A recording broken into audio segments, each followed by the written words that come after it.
تو یہ تو آپ کہہ سکتے ہیں. لیکن اگر آپ اس طریقے سے جیسے میں نے مثال دی تو یقیناً ربی جی یہ اچھا نہیں لگتا. لیکن میرا خیال ہے اب ایسا کم ہے. اب کچھ دوست ایسے ہیں خیر کراچی کی بھی میں نے ایک نشست جعفری عقیل عباس جعفری کے زمانے میں آیا تھا ایک دفعہ تو اٹینڈ کی تھی. اور دوسرا مجھے یہ اعزاز حاصل ہے کہ تبسم جی آپ کے لیے بطور خاص کہ یہاں میر صاحب جوہر میر صاحب 70 کی دہائی میں ہوتے تھے اور 80 کی دہائی میں پھر 90 کی دہائی میں بھی. تو 90 کی دہائی میں وہ پشاور آئے تھے اور میں ان کو اپنے ساتھ لے حلقہ ارباب ذوق پشاور لے گیا تھا. اور وہ اس حد تک اس حلقے سے متاثر ہوئے کہ اس نے مجھے کہا کہ اچھا یار یہ تو میں تو کبھی لفٹ آتا نہیں تھا اور یہ تو واقعی بڑا اچھا سلسلہ ہے. تو نہ صرف یہ کہ وہ نیو یارک واپس آ کر انہوں نے اپنے ایک افسانہ مجھے آج بھی یاد ہے مخدومی نہیں آیا بہت ہی خوبصورت افسانہ ہے ان کا. وہ بہت اچھے افسانہ نگار بہت اچھے شاعر بہت اچھے ایڈیٹر زاویہ نیو یارک سے نکالتے تھے. ڈرامہ نگار پشاور ٹیلی ویژن کا پہلا سیریل اردو کا بھی ان کا لکھا ہوا تھا ہندکو کا بھی ان کا لکھا ہوا تھا. تو انہوں نے یہاں پھر حلقہ ارباب ذوق کی بنیاد رکھی. تو میں یہ سمجھتا ہوں کہ اگر میں ان کو حلقے نہ لے کے جاتا تو شاید نیو یارک کی بنیاد نہ رکھی جاتی. تو یہاں نیو یارک کا حلقہ اس زمانے والا جو اب تو خیر ایک اور حلقہ بھی بن گیا ہے جس کو رجسٹر کروا لیا ہے. سعید نقوی صاحب فرق کامران جی یہ سب ہمارے دوست ہیں محبت کرنے والے دوست ہیں سب ان کا ہے. پھر نیو جرسی میں عارف افضال عثمانی نے ایک حلقہ بنایا حلقہ ارباب ذوق اور مجھے یہ اعزاز حاصل ہے کہ اس کا افتتاح میں نے کیا افتتاحی اجلاس میں. اور اس طرح پھر ایک اور نیو جرسی کا حلقہ بنا عامر بیگ کا اور ہمارے ایک اور دوست ہیں ان دونوں نے ملایا. سو اس کا بھی مجھے اعزاز حاصل ہوا انہوں نے میرا انتظار کیا نیو یارک آنے کا. اور پھر اب ایک اور حلقہ بنا ڈاکٹر عامر بیگ کا حلقہ ارباب ذوق پسکاڈوے. سو وہ بھی ظاہر ہے کہ اس کی پہلے اجلاس کی صدارت کا اعزاز بھی مجھے حاصل ہوا. تو میں نے یہ حلقہ ارباب ذوق کے جتنے بھی پلیٹ فارم ہیں الحمدللہ کے سب میں اس طریقے سے شرکت کی ہے اور کوشش کی ہے کہ اس پیٹرن پہ اسے چلاؤں جس طرح ہم پشاور کا چلاتے ہیں. اپنی جگہ پہ اگر آپ کو ایک چیز نہیں پسند تو اس کو ایک خاص حد تک جا کر آپ اس کی نشاندہی تو کر سکتے ہیں لیکن ظاہر ہے آپ تنقید نہیں کر سکتے. وہ تنقید ہے آپ نے کسی کے خلاف تو بات کرنی نہیں ہے کہہ دینا ہے کہ بھئی یہ بات مجھے اپیل نہیں کر رہی یا اس میں کچھ نشاندہی آپ نے کرنی ہے. تو میرا خیال ہے ایسا کچھ نہیں. مجھے تو یاد نہیں کہ کبھی حلقہ ارباب ذوق سے کوئی اس حد تک بدزن ہوا ہو کہ وہ دوبارہ آیا نہ ہو. ایسا نہیں ہے دوست اب بھی تک آ رہے ہیں اس زمانے کے. میں تو سب ماشاءاللہ بڑے بڑے لوگ نامور لوگ وابستہ رہے ہیں. منشا یاد صاحب کا نام بالکل انہوں نے بالکل دوست ہمارے بہت اچھے دوست جی ہاں بالکل منشا یاد یہاں اسلام آباد میں بھی رہے اسلام آباد میں منشا یاد صاحب اسلام آباد میں رہے. ان کی کتاب کا نام تھا شاید فرضی آپ کو یاد ہوگا بند مٹھی میں جگنو. میں نے انہیں کہا تھا میں نے کہا منشا جی معافی چاہتا ہوں میں نے کہا میں نے آج تک کھلی مٹھی تو دیکھی نہیں ہے تو یہ بند مٹھی کیا ہوتا ہے. تو یہ ہم گپ میں ایسی باتیں کر جاتے تھے وہ مائنڈ نہیں کرتے تھے. میں نے اسے کہا آپ نے کہا بند مٹھی میں جگنو تو مجھے تو سمجھ آتی ہے کہ مٹھی تو ہوتی ہی بند ہے کھل جائے تو ہاتھ ہو جائے گا. تو میں نے کہا باریکیوں کو بہت سمجھنا بھی مشکل ہوتا ہے ناصر علی سید. میں نے کہا کہ شاید آپ اس کو اس طرح کہ میں کہتا میں نے کہا یہ کتاب میری ہوتی تو میں اس کا نام رکھتا مٹھی میں بند جگنو تو پھر ٹھیک تھا. میں ملتمس ہوں سرور سمدانی صاحب سے جو ہماری ادبی دنیا کا ایک معتبر نام ہے کہ آپ کوئی سوال پوچھنا چاہیں تو پھر انشاءاللہ ہم اجازت چاہیں گے. شکریہ تبسم. سب سے پہلے تو میں معافی چاہتا ہوں آج ملتان کا موسم خراب ہے. 7 گھنٹے بعد لائٹ آئی تھی طوفانی بارش ہوتی رہی ہے سارا دن. 7 گھنٹے بعد میں تھوڑا فون چارج کیا تو پھر لائٹ چلی گئی. اب میں اس وقت یہ 7-8% پہ ہے نا گفتگو کر رہا ہوں شاید میں اپنا جواب بھی نہ سن پاؤں. ناصر بھائی کا جو ہے نا شمار وہ اساتذہ میں ہوتا ہے اور جب یہ کسی مشاعرے میں بیٹھے ہوتے ہیں نا تو ایک تو میں مروب ہو جاتا ہوں کچھ ڈر جاتا ہوں پتہ نہیں کیا کر جاؤں. اور دوسری بات یہ ہے کہ ہم ان سے سیکھ رہے ہوتے ہیں ان کا کلام سن کے ہم سیکھ رہے ہوتے ہیں اور ہمارے لیے یہ بہت ہی باعث رحمت ہیں. اور میں ناصر بھائی سے ایک سوال کرنا چاہوں گا کہ ناصر بھائی میں تقریباً 10-12 سال کی عمر سے مشاعرے اٹینڈ کر رہا ہوں. میرے گھر میں مشاعروں کی فضا تھی. میں 10-12 سال سے مشاعرے اٹینڈ میں نے کرنے شروع کیے گھر میں ہوتے تھے. میں تمام اساتذہ کو سنا ہے ملتان میں پاکستان میں تمام اساتذہ کو سنا ہے. میں نے ایک فقدان دیکھا ہے کہ جب بھی وہ شاعر مشاعرے میں گئے تو انہوں نے پرانا کلام جو ان کا ایک ہی ازبر ہے انہیں وہی سنایا, نیا تازہ کلام نہیں سنایا. ان سے پوچھا تازہ کلام تو نہیں سنایا, کہتے ہیں یار نئے مشاعرے میں نیا کلام کیسے سنائیں نہ ہٹ ہو تو. اور جب ان کا مجموعہ کلام 10 سال کے بعد دوبارہ چھپتا ہے نیا, اس میں پرانی 10-12 غزلیاں شامل کر دیتے ہیں. تو میں آپ نہیں سمجھتا کہ یہ فقدان ہے, اس سے ایسا نہیں ہونا چاہیے؟ ہاں بالکل بالکل آپ نے درست کہا کہ ایسا نہیں ہونا چاہیے. مجھے فاروق بخاری صاحب کی ایک بات اس پہ یاد آئی. انہوں نے بھی ایک دفعہ خاطر صاحب یا کسی سے کہا تھا, اس نے کہا کہ تھوڑی سی ہمت سے کام لینا چاہیے. آپ نے شعر کہا ہوا ہے تو وہ اچھا ہی ہوگا, ضروری نہیں کہ جو غزل آپ کی مقبول ہو گئی ہے تو آپ اسی کو سنائیں, ضروری نہیں. ایک بات دوسری بات یہ کرتے ہیں ناصر علی سید صاحب, ایسے غزلوں کی فرمائش بھی کی جاتی ہے. میں اسی طرف آ رہا ہوں. اور وہ بٹھائے ہوئے ہوتے ہیں پہلے. دوسری طرف یہ بات بھی تو ہے کہ جب فراز صاحب نے کتنا شعر کہا ہوا ہے, کتنا اچھا شعر کہا ہوا ہے, لیکن آپ نے بھی دیکھا کہ وہ بھی مشاعروں میں وہی, کیونکہ ان کو پتا تھا کہ لوگ پسند کرتے ہیں تو ان کو دیکھنا پڑتا ہے, لوگوں کے مزاج کو بھی دیکھنا پڑتا ہے. اب بعض اوقات اس طرح ہوتا ہے کہ اب فرق جی یہاں بیٹھے ہوئے ہیں, زیبی جی بیٹھی ہوئی ہیں, اور قادری صاحب یہاں بیٹھے ہوئے ہیں, مطلب اس کیلیبر کے آدمی بیٹھے ہوئے ہیں, تو پھر ظاہر میں وہاں غزل کچھ اور سناؤں گا. لیکن جب میں دیکھوں کہ ایک عمومی مشاعرہ ہے تو وہاں میں کہتا ہوں اوکے سب چلتا ہے, ٹھیک ہے, کیونکہ مجھے پتا ہے کہ یہاں پر جن احباب تک میں اپنی بات پہنچانا چاہتا ہوں وہ یہ غزل پہنچ جائے گی ان تک.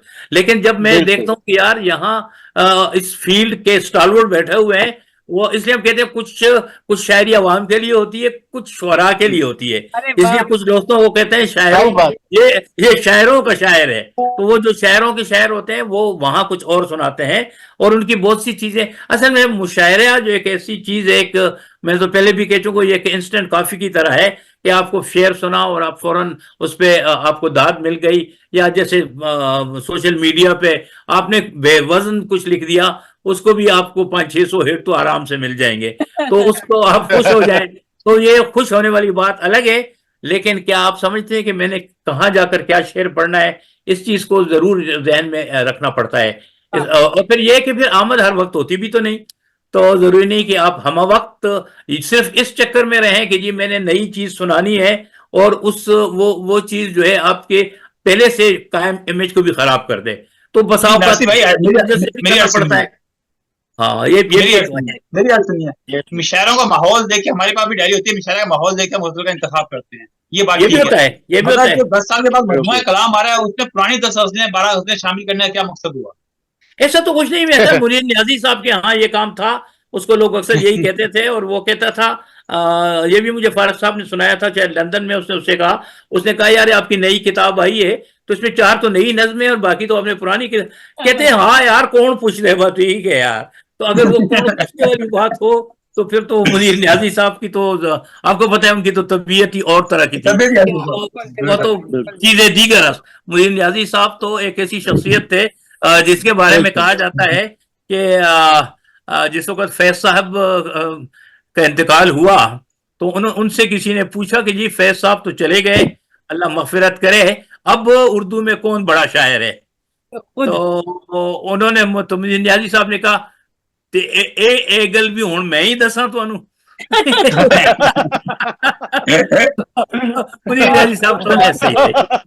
اور اس میں ایک اور بڑی دلچسپ بات کروں انہی کے حوالے سے, منو بھائی نے قلم کانفرنس میں ایک دفعہ اپنے مضمون میں کہا تھا, جس وقت وہ پنجاب کے گورنر تھے صادق صاحب, وہ بہت ہی قریشی, صادق قریشی یا کیا پورا نام ان کا, بہت ہی درویش تھے. انہوں نے ایک کالونی شعراء کرام کے لیے مختص کرنے کی تھی, کوئی زمین کا ٹکڑا وغیرہ جو بھی تھا, تو ان سب کو بلایا تھا اور بتایا تھا. تو ساتھ ہی کہتے ہیں انہوں نے گورنر صاحب نے یہ کہا کہ یہ دیکھیں کہ بس مجھے ایک بات آپ سے صرف انتہائی اس سے معذرت سے عرض کرنی ہے کہ ہر آدمی کو آپ لکھ کے نہ دے دیں کہ جی یہ شاعر ہے اور جینون شاعر ہے نا. تو اس لیے کوئی جو جینون شاعر ہے ان کو ہم ضرور دیں گے, آپ لوگ ان کو ریکمینڈ کریں. تو اس میں منیر نیازی صاحب بھی تھے, سب تھے. اور منو بھائی کہتے ہیں میں بھی بیٹھا ہوا تھا, تو کہتا ہے کہ جب انہوں نے کہا کہ صرف جینون لوگوں کو دیا جائے گا تو کہتے ہیں منیر نیازی اٹھ کر کھڑے ہو گئے اور انہوں نے کہا کہ گورنر صاحب میرا خیال ہے مجھے یہ تجویز آپ کی پسند نہیں آئی, اور مجھے یہ بات بالکل بھی اچھی نہیں لگتی کہ صرف جینون شعراء کو آپ یہ جگہ دیں گے. کہتے ہم سب بھی بڑے پریشان کہ یار وہ غلط بات تو نہیں کر رہا. اور پھر یہ منیر نیازی صاحب تو اپنی طبیعت کے آدمی تھے, یہ کیسے کھڑے ہو کر کیا کہہ رہے ہیں. سب نے کہا کہ آپ کیا کہتے نہیں یار یہ جینون والی شرط ہٹا دیں. سب شاعر جو ہیں تو اس میں جو بھی شاعر ہے بس وہ آئے, وہ جینون کی شرط ہٹا دیں. کہ کیوں؟ کہتے یار آپ دیکھیں اتنی بڑی زمین وہ دے رہے ہیں, اور کتنا عجیب لگے گا اور کتنا برا لگے گا کہ اتنی بڑی زمین میں ایک میرا گھر ہوگا.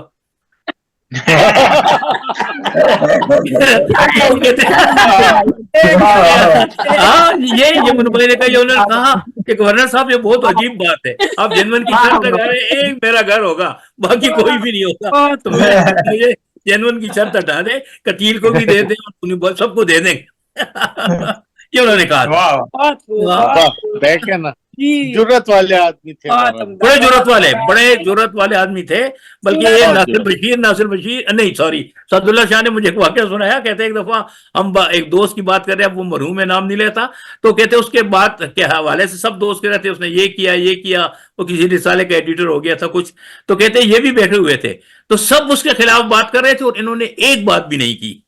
تو کہتے ہم نے بڑا اس سے کہا کہ یار یہ سب کی سن رہے ہیں, خود تو کہہ ہی نہیں رہے کچھ.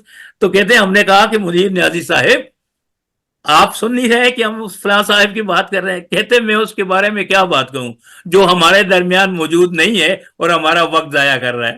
تو کہتے میں کیا بہت عمدہ جی. سامعین ہمارا وقت اور اتنی خوشگوار یہ جو ادبی باتیں ہیں نا, ادبی لوگ ان کو ادبی لطیفے بھی کہہ جاتے ہیں, بہرحال غلط ہے.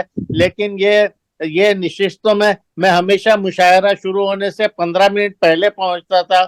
یہ گپ شپ اور مشاعرے کے بعد میں جو لوگ بیٹھتے تھے ان کی یہ بھی ایک مشاعرے کا حاصل ہوتا ہے. بالکل میں بھی متفق ہوں آپ سے. بالکل. اچھا اس میں ایک بات بہت مزے کی لکھی تھی کہیں یونس بٹ نے, اور بہت اچھی بات ہے, اور شاید مبارک احمد کے بارے میں لکھا تھا کہ جو لاہور کا یہ پارٹی ہاؤس ہے, کہتے اس میں ہر شاعر کے خلاف ظاہر کوئی نہ کوئی بات دوست کرتے رہتے تھے. کہتے سوائے ایک شخص کے, وہ تھے مبارک احمد غالباً, کہ مبارک احمد ایک ایسا شخص ہے جس کے بارے پتہ 15 کی 20 سال وہ مسلسل آتا رہا ہے وہاں, لیکن اس کے خلاف کبھی کسی نے ایک بات بھی نہیں کی. اور وجہ پتہ اس کی کیا بتائی؟ کہتے اس کی وجہ یہ تھی کہ وہ سب سے پہلے آتے تھے اور سب سے آخر میں جاتے تھے, اس لیے ان کے خلاف کسی نے بات کبھی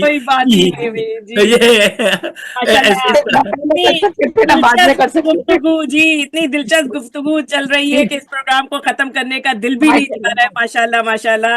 آج ہمارے ساتھ موجود تھے ہم سب کے ہر دل عزیز ناصر علی سید صاحب, جن کی خوش مزاجی جو انکساری دوسرے اہل قلم سے ان کو بہت ممتاز رکھتی ہے, اور ان کی کہنا چاہیے قداور شخصیت کی محبتیں, شفقتیں, نگہداریاں ہم سب کے لیے قابل فخر ہے اور ہمارے اندر حوصلہ افزائی اور خود اعتمادی پیدا کرتی ہیں.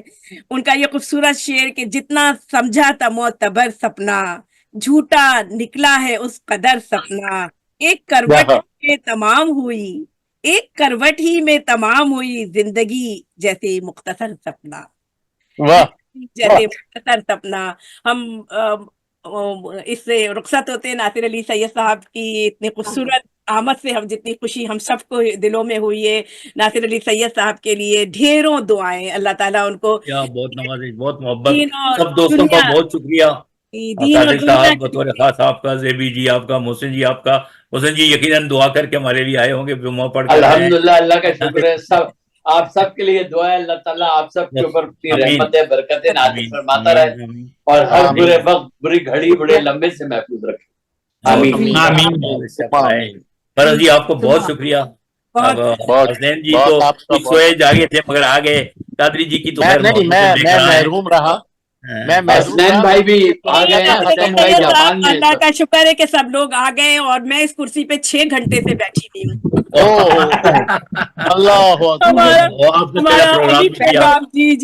میرا تو خیال تھا میں آپ کا ساتھ دوں گا, لیکن بچے مجھے اٹھا کے لے گئے ڈاؤن نہیں ٹاؤن. نہیں تو کوئی بات نہیں, وہ بھی ہمارا ایک ہاں، پروگرام تھا اور ہمیں یقین کیجیے آپ سے مل کے ہماری تھکن بھی دور ہو گئی.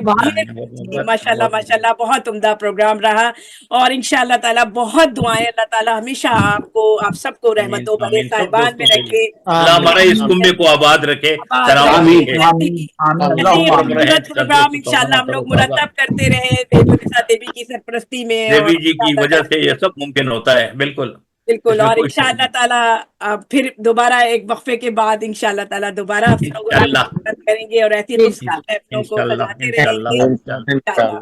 بہت انشاءاللہ. بہت اللہ خوبصورت. حافظ. اللہ حافظ. اللہ نے کے سب دوستوں کا بہت شکریہ. اللہ میں حافظ. اگین محترم. دیوی جی آپ کا تبسم جی, آپ نے بہت خوبصورتی سے یہ سارے سلسلے کو جوڑی رکھا. بہت شکریہ. بہت بہت بہت شکریہ. السلام علیکم. محسن صاحب بہت شکریہ آپ کا بھی. اللہ حافظ. اللہ نگہبان. السلام علیکم ورحمۃ اللہ وبرکاتہ. بہت شکریہ. سرور جی آپ کا بھی شکریہ. فرق جی آپ کا بھی.